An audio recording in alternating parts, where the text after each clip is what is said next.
कैसे पहचानें कि आपकी एसीएल सर्जरी फेल हो गई है या फिर दोबारा टीयर आ गया है?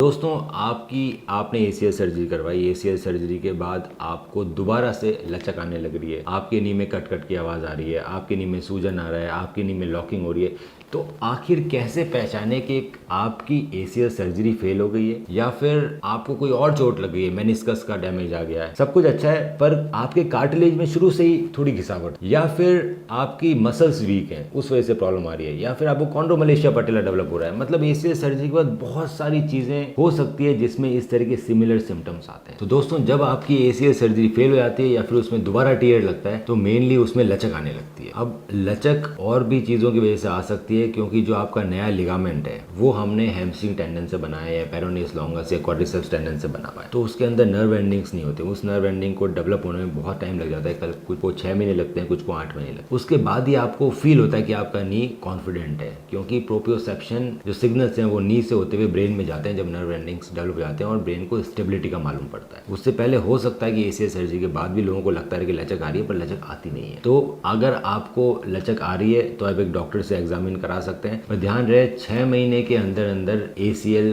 का एग्जामिनेशन ना कराएं, क्योंकि आपका जो नया लिगामेंट है दोस्तों वो आपके हैमस्ट्रिंग टेंडन से बना है और वो वीक होता है 6 महीने तक। अगर आप इसका एग्जामिनेशन 6 महीने के अंदर कराते हो तो जब उस पर स्ट्रेस दिया जाता है फिजिकल एग्जामिनेशन में दोस्तों, जैसे ये नहीं है आपका, ये एसीएल है बीच में, तो फिजिकल एग्जामिनेशन में डॉक्टर आपके फीमर को स्टेबलाइज करता है और टीबिया को ऊपर की तरफ खींचता है। इसके अंदर आपके नए लिगामेंट पे बहुत स्ट्रेस पड़ता है। अगर वो वीक है तो वो लंबा हो जाएगा, ढीला हो जाएगा। तो 6 मंथ्स तक नी का एग्जामिनेशन नहीं कराते। अगर आपको 6 मंथ्स तक लग रहा है कि आपके एसीएल में प्रॉब्लम है, ढीला है, तो आपको सिर्फ एक्सरसाइज करनी है, आपको कोई एग्जामिनेशन नहीं कराना। अगर आपको 6 महीने के अंदर लगता है कि आपको इस तरह के सिम्टम्स आ रहे हैं तो आप सिर्फ एक्सरसाइजेस कीजिए, और 6 महीने होने के बाद आप एमआरआई करा सकते हैं या डॉक्टर से एग्जामिन करा सकते हैं। वो देख के बताएगा कि आपकी एसीएल सर्जरी कहीं फेल तो नहीं हो गई, या फिर वो ढीला नहीं हो गया, या फिर वो दोबारा टीयर ना हो। बहुत सारे में एसीएल ठीक होता है पर आपके मेनिस्कस में इंजरी वापस हो सकती है, तो आपको कट कट की आवाज आ सकती है। तो एसीएल ठीक है पर आपके मेनिस्कस में नई इंजरी आ गई है। कई बार मेनिस्कस टीयर्स को स्टेबलाइज किया जाता है। स्टेबलाइज का मतलब है कि टीयर इतना बड़ा होता है कि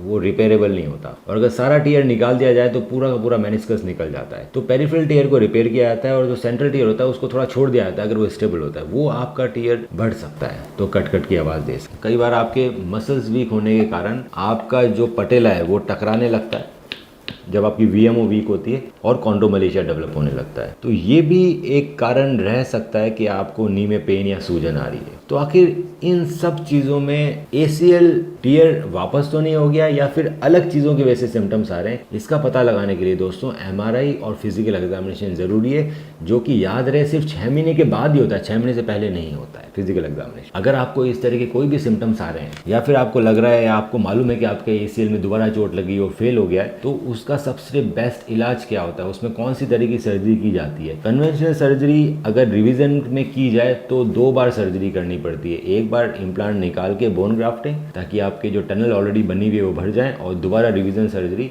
आफ्टर 4 to 6 मंथ। दूसरी एक इंटरनल ब्रेस रिवीजन सर्जरी होती है जो सिंगल स्टेज में की जाती है, उसमें 2 बार सर्जरी करने की जरूरत नहीं है। आखिर रिवीजन इंटरनल ब्रेस सर्जरी क्या है उसका लिंक हमने नीचे दे रखा है। अगर आपको इसमें किसी भी तरह की इश्यू आ रहे हैं आपकी एसीएल सर्जरी में, तो आप हमें व्हाट्सएप कीजिए और मैं आपकी एमआरआई या आपके सिम्टम्स को देख के बताऊंगा कि सबसे बेस्ट इलाज क्या रहेगा आपके लिए।